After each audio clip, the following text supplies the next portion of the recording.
कह लें कि उनके गुनाहों की सज़ा मिल रही है। रोड देख लें, सब कुछ देख लें, कोई भी उनके दौर में कोई भी तरक्याती काम नहीं हुआ, लेकिन अभी स्कूल कॉलेजेस बन रहे हैं, उसके बाद ये रास्ते बन रहे हैं हमारे। देखिए पिछले 20-25 बल्कि 30 सालों से उन्होंने कोई काम नहीं करवाया, उन्हें ये काम अब PTI के दौर में आके याद आए है। खुशफहमी का क्या है, कोई भी कुछ भी पाल ले अपने जहन में। ये वाहिद एक जमात आई है जिन्होंने PTI है जो जमात है, उसने 40 साल के बाद आके हमारे गांव के जो तरक्याती काम है वो उन्होंने अभी आके करवाने शुरू किए हैं।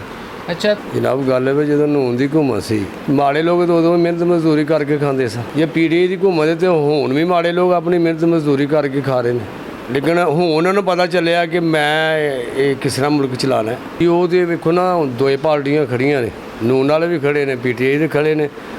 PTI ਦੇ कह रहे हैं इंशाल्लाह कि अल्लाह फजल असी जित रहे हैं, ਨੂਨ वाले कहते हैं असी जित रहे हैं 28 तरीक इंशाल्लाह। अस्सलामुअलैकुम नाजरीन, HAR न्यूज़ के साथ मैं हूं असदुर रहमान। हल्का PP 38 में 28 जुलाई को दोबारा इलेक्शन हो रहे हैं। तमाम कैंडिडेट अपने वोटर्स को कायल करने की कोशिश भी कर रहे हैं। इस वक्त हम इसी हल्का में मौजूद हैं और हमारे साथ कुछ अहबाब मौजूद हैं। आइए हम इनसे बात करते हैं। अस्सलाम वालेकुम। वालेकुम अस्सलाम। जी मोहतरम, आपके इस हल्का में इलेक्शन है जी, तो आप किस सियासी जमात को सपोर्ट कर रहे हैं? हम पाकिस्तान तहरीक इंसाफ को सपोर्ट कर रहे हैं। वजह? उसकी वजह यह है कि इमरान खान साहब बहुत अच्छे काम कर रहे हैं, बिकॉज़ के ये 3 साल में मुल्क के हालात में बहुत ज़्यादा तब्दीली आई है। कैसे, मसलन कौन सी तब्दीली? मसलन ये है कि तरक्याती काम बहुत ज़्यादा हुए हैं, क्योंकि नून लीग के दौरे हुकूमत में मेरे ख़्याल में कि कोई भी ऐसा काम नहीं है कि जो उन्होंने तरक्याती किया हो। आप रोड देख लें हमारे, मतलब अभी तक कह लें कि उनके गुनाहों की सज़ा मिल रही है। रोड देख लें, सब कुछ देख लें, कोई भी उनके दौर में कोई भी तरक्याती काम नहीं हुआ, लेकिन अभी स्कूल कॉलेजेस बन रहे हैं, उसके बाद ये रास्ते बन रहे हैं हमारे। हमें तो गरज है अपने कामों से और उस शख्स से कि जो हमारे काम करे, हमारा साथ दे, मतलब कि पाकिस्तान को दुनिया में पहले नंबर पर लेके आए या आगे लेकर आए, हमें तो उस शख्स से गरज है। अभी आपने बात की सड़कें बन रही हैं, स्कूल कॉलेज बन रहे हैं, लेकिन कल हमारी बात हुई थी जो इस हल्का के पाकिस्तान मुस्लिम लीग नून के जो कैंडिडेट हैं, उनका ये कहना था भाई ये सड़कें, ये हॉस्पिटल, ये सारी चीज़ें मुस्लिम लीग नून के दौर में हुई हैं, PTI के ये 3 साल दौर में एक भी कोई काम नहीं हुआ। अच्छा, तो मतलब उनके कहने का ये मतलब है कि वो काम अभी उन्होंने शुरू करवाया है। ठीक है, देखिए पिछले 20-25 बल्कि 30 सालों से उन्होंने कोई काम नहीं करवाया, उन्हें ये काम अब PTI के दौर में आके याद आए हैं। असूली तौर पर देखा जाए तो काम तो शुरू हुए हैं इस दौर में, तो उन्हें ये काम इस दौर में आके याद आया, क्योंकि उन्होंने पिछले 30 सालों में अगर कोई काम किया तो उसे सामने लेके आए। इस दौर में जो काम हो रहा है उसे ना छेड़ें।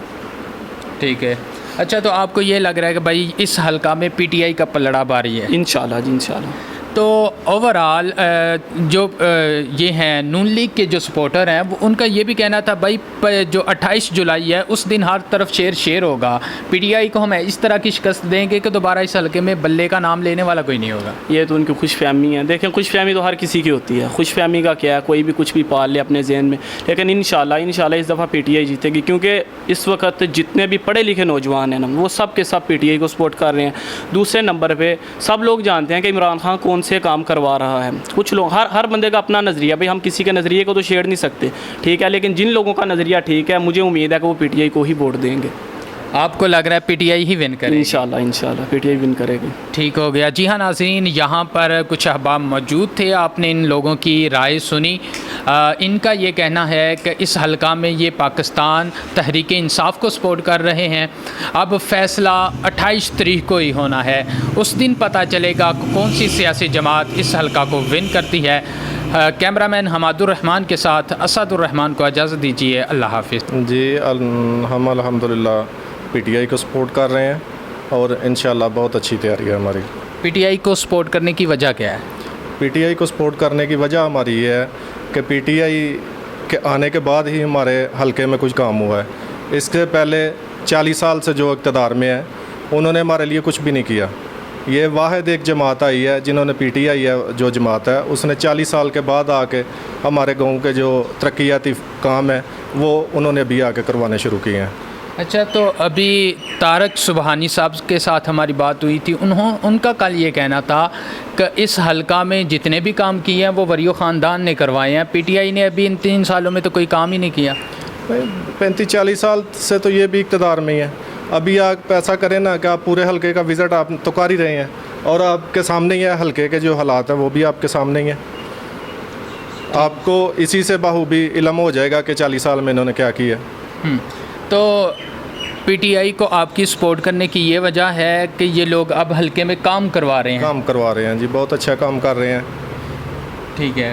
अच्छा, तो इसके अलावा अगर हम देखें इस हलका के अंदर जो 25 जुलाई 2018 का जो इलेक्शन था उसमें नून लीग की अक्सरियत थी, वो 17,000 की लीड के साथ जीते थे।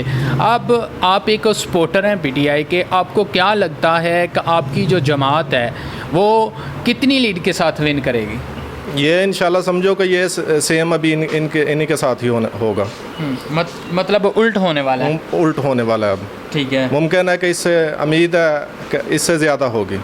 अच्छा, ठीक है। ओवरऑल मतलब आपको ये लग रहा है कि अब इस हलका में आपकी जो जमात है वो विन करके ये जो गांव है इसमें आपकी क्या सिचुएशन है, आपका कितना कवरक है, आप क्या समझते हैं यहाँ पर पीटीआई विन कर जाएगी इस गांव में? जी पीटीआई इंशाल्लाह विन भी करेगी और बहुत ज़्यादा लीड से करेगी इंशाल्लाह। ਅਸੀਂ ਸਾਰੀ ਪੀਟੀਆਈ ਨੂੰ ਉਹਦੀ ਵਜ੍ਹਾ ਕੀ ਹੈ?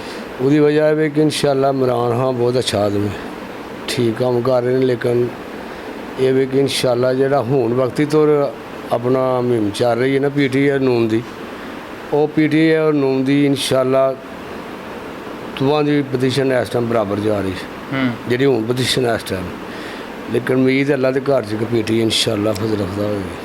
ठीक है। मैं तुसी कह रहे हो इमरान खान ਜਿਹੜਾ ਇੱਕ ਅੱਛਾ ਬੰਦਾ ਹੈ, ਲੇਕਿਨ ਜਿਹੜੇ ਆਪੋਜੀਸ਼ਨ 'ਚ ਲੋਕ ਨੇ, ਆਮ ਜਿਹੜੇ ਲੋਕ ਨੇ, ਉਹ ਉਹਨਾਂ ਦਾ ਇਹ ਕਹਿਣਾ ਹੈ ਕਿ ਬਈ ਇਹਦੀ ਹੁਕੂਮਤ ਦੇ ਅੰਦਰ ਆ ਕੇ ਬੁਨਿਆਦੀ ਜਿਹੜੀਆਂ ਜ਼ਰੂਰੀਆਤ ਜ਼ਿੰਦਗੀ ਨੇ ਉਹ ਵੀ ਲੋਕਾਂ ਦੇ ਕੋਲੋਂ ਦੂਰ ਹੋ ਗਈਆਂ ਨੇ। ਲੋਕਾਂ ਨੂੰ ਖਾਣ ਪੀਣ ਵਾਸਤੇ ਤੇਲ ਦੀ ਕੀਮਤ ਦੇ ਵਿੱਚ ਇਜ਼ਾਫਾ, ਖਾਣ ਪੀਣੇ ਦੀ ਜਿਹੜੀਆਂ ਚੀਜ਼ਾਂ ਉਹਦੇ 'ਚ ਇਜ਼ਾਫਾ, ਕਹਿੰਦੇ ਗਰੀਬ ਆਦਮੀ ਤੇ ਪਿਸਦਾ ਪਿਆ। ਜਨਾਬ ਗੱਲ ਹੈ ਵੀ ਜਦੋਂ ਨੂਨ ਦੀ ਹੁਕੂਮਤ ਸੀ ਮਾੜੇ ਲੋਕ ਤਾਂ ਉਦੋਂ ਮਿਹਨਤ ਮਜ਼ਦੂਰੀ ਕਰਕੇ ਖਾਂਦੇ ਸਨ। ਜੇ ਪੀੜ੍ਹੀ ਦੀ ਹੁਕੂਮਤ ਹੈ ਤੇ ਹੁਣ ਵੀ ਮਾੜੇ ਲੋਕ ਆਪਣੀ ਮਿਹਨਤ ਮਜ਼ਦੂਰੀ ਕਰਕੇ ਖਾ ਰਹੇ ਨੇ, ਜਾਂ ਨੂਨ ਵਾਲੇ ਪਹਿਲੇ ਦੇ ਤੇ ਨਹੀਂ ਕੁਛ ਕਿਸੇ ਮਾੜੇ ਬੰਦੇ ਨੂੰ ਦੇ ਰਹੇ। ਲੇਕਿਨ ਉਦੋਂ ਕੀਮਤਾਂ ਤੇ ਕੰਮ ਸਨ ਨਾ। ਬਿਲਕੁਲ ਕੀਮਤਾਂ ਕੰਮ ਕੀ ਸਨ ਜਨਾਬ, ਉਹਨਾਂ ਨੇ ਤੇ ਸਾਡੇ ਸਿਰ ਤੇ ਵਾਲ ਨੇ ਜਿੰਨਾ ਸਾਡੇ ਤੇ ਕਰਜ਼ਾ ਹੈ। ਖਾਨ ਸਾਹਿਬ ਦਾ ਇਹ ਵੀ ਕਹਿਣਾ ਸੀ ਕਿ ਅਗਰ ਕਿਸੇ ਵੀ ਜਿਹੜਾ ਹੁਕਮਰਾਨ ਹੈ ਉਹਦੇ ਦੌਰ ਦੇ ਅੰਦਰ ਅਗਰ ਮਹਿੰਗਾਈ ਜ਼ਿਆਦਾ ਹੁੰਦੀ ਹੈ ਤੇ ਤੁਸੀਂ ਸਮਝੋ ਕਿ ਹੁਕਮਰਾਨ ਚੋਰ ਹੈ, ਤੇ ਹੁਣ ਖਾਨ ਸਾਹਿਬ ਦੇ ਦੌਰੇ ਹੁਕੂਮਤ ਦੇ ਅੰਦਰ ਤੇ ਜ਼ਿਆਦਾ ਜਿਹੜੀ ਮਹਿੰਗਾਈ ਹੋ ਰਹੀ ਹੈ। नहीं सर, ਅਸੀਂ नहीं कह सकते कि इमरान खान चोर है।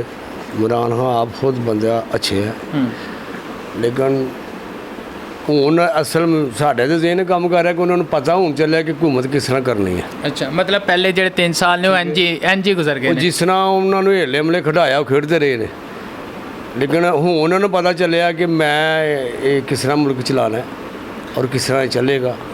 ਔਰ ਇਨਸ਼ਾਅੱਲਾ ਸਾਨੂੰ ਉਮੀਦ ਹੈ ਅੱਲਾ ਦੇ ਘਰ 'ਚ ਕਿ ਇਹਨਾਂ 2 ਸਾਲ ਜੇ ਰਹਿ ਗਏ ਇਹਨਾਂ ਵਿੱਚ ਇਨਸ਼ਾਅੱਲਾ ਹਾਲਾਤ ਠੀਕ ਹੋਣਗੇ। ਮਤਲਬ ਜਿਹੜੇ ਉਹਨਾਂ ਨੇ ਤਬਦੀਲੀ ਦਾ ਇੱਕ ਵਾਅਦਾ ਕੀਤਾ ਸੀ ਉਹ 2 ਸਾਲਾਂ ਦੇ ਵਿੱਚ ਤਬਦੀਲੀ ਹੁਣ ਨਜ਼ਰ ਆ ਜਾਏਗੀ। ਉਹ ਆਏਗੀ, ਉਹ ਕਮੀ ਪੂਰੀ ਹੋਏਗੀ ਇਨਸ਼ਾਅੱਲਾ। ਠੀਕ ਹੈ।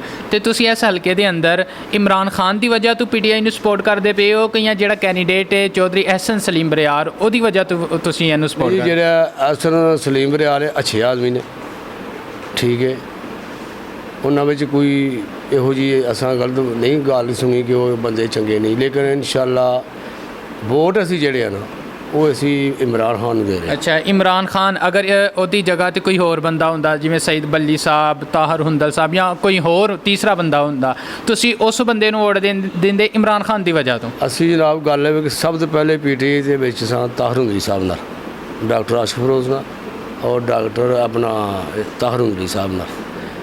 ਭੱਲੀ ਸਾਹਿਬ ਵੀ ਅੱਛੇ ਬੰਦੇ ਨੇ, ਉਹ ਵੀ ਸਾਡੇ ਹਲਕੇ 'ਚ ਆਏ ਹਨ, ਲੇਕਿਨ ਉਹਨਾਂ ਨੂੰ ਟਿਕਟ ਨਹੀਂ ਮਿਲੀ, ਨਾ ਹੁੰਦੀ ਸਾਹਿਬ ਨੂੰ ਮਿਲੀ, ਉਹ ਬਰਿਆਰਾਂ ਨੂੰ ਮਿਲ ਗਈ। ਅਸੀਂ ਇਮਰਾਨ ਖਾਨ ਦੇ ਬੰਦੇ ਜਿਹੜਾ ਵੀ ਆਇਆ ਸੀ ਵੋਟ, ਮਤਲਬ ਇਮਰਾਨ ਖਾਨ ਦੇ ਵਿਜ਼ਨ ਦੇ ਨਾਲ ਹੋ ਤੁਸੀਂ। ਤੇ ਜਿਹੜੇ ਨੂਨ ਲੀਗ ਦੇ ਸਪੋਰਟਰ ਨੇ ਨਾ ਉਹ ਇਹ ਕਹਿੰਦੇ ਨੇ ਕਿ ਅਸੀਂ ਇਸ ਹਲਕੇ ਦੇ ਅੰਦਰ ਜਿਵੇਂ 2018 ਦੇ ਵਿੱਚ ਅਸੀਂ ਇਹਨਾਂ ਨੂੰ ਹਰਾਇਆ ਸੀ, ਅਸੀਂ ਉਹਦੇ ਨਾਲੋਂ ਡਬਲ ਲੀਡ ਦੇ ਨਾਲ ਇਹਨਾਂ ਨੂੰ ਹਰਾਵਾਂਗੇ। ਜੀ ਉਹ ਤੇ ਵੇਖੋ ਨਾ ਦੋਏ ਪਾਰਟੀਆਂ ਖੜੀਆਂ ਨੇ, ਨੂਨ ਵਾਲੇ ਵੀ ਖੜੇ ਨੇ, ਪੀਟੀਆਈ ਦੇ ਖੜੇ ਨੇ। ਪੀਟੀਆਈ ਦੇ ਕਹਿ ਰਹੇ ਨੇ ਇਨਸ਼ਾਅੱਲਾ ਕਿ ਅੱਲਾ ਫਜ਼ਲ ਅਸੀਂ ਜਿੱਤ ਰਹੇ ਹਾਂ, ਨੂਨ ਵਾਲੇ ਕਹਿੰਦੇ ਨੇ ਅਸੀਂ ਜਿੱਤ ਰਹੇ। 28 ਤਰੀਕ ਨੂੰ ਇਨਸ਼ਾਅੱਲਾ ਪਤਾ ਚੱਲ ਨਹੀਂ, ਤੁਸੀਂ ਕਿਹੜੀ ਇੱਕ ਮੇਨ ਚੀਜ਼ ਹੈ ਕਿ ਜਿਹਨੂੰ ਸਾਹਮਣੇ ਰੱਖਦੇ ਹੋਏ ਤੁਸੀਂ ਕਹਿ ਰਹੇ ਬਾਈ ਨਹੀਂ ਹੁਣ ਜਿਹੜਾ ਹੈ ਨਾ ਪੀਟੀਆਈ ਹੀ ਜਿੱਤੇਗੀ? ਸਰ ਜੀ ਪੀਟੀਆਈ ਜਿਹੜੇ ਨਾ ਉਹਦਾ ਇਨਸ਼ਾਅੱਲਾ ਜਿਹੜੀ ਆਵਾਜ਼ ਆ ਰਹੀ ਹੈ ਨਾ ਹਲਕਿਆਂ 'ਚ ਉਹ ਇਹ ਆ ਰਹੀ ਹੈ ਕਿ ਪੀਟੀਆਈ ਇਨਸ਼ਾਅੱਲਾ ਫਜ਼ਲ 28 ਤਰੀਕ ਨੂੰ ਜਿੱਤੇਗੀ। ਚਲੋ ਠੀਕ ਹੈ, ਬਹੁਤ ਸ਼ੁਕਰੀਆ।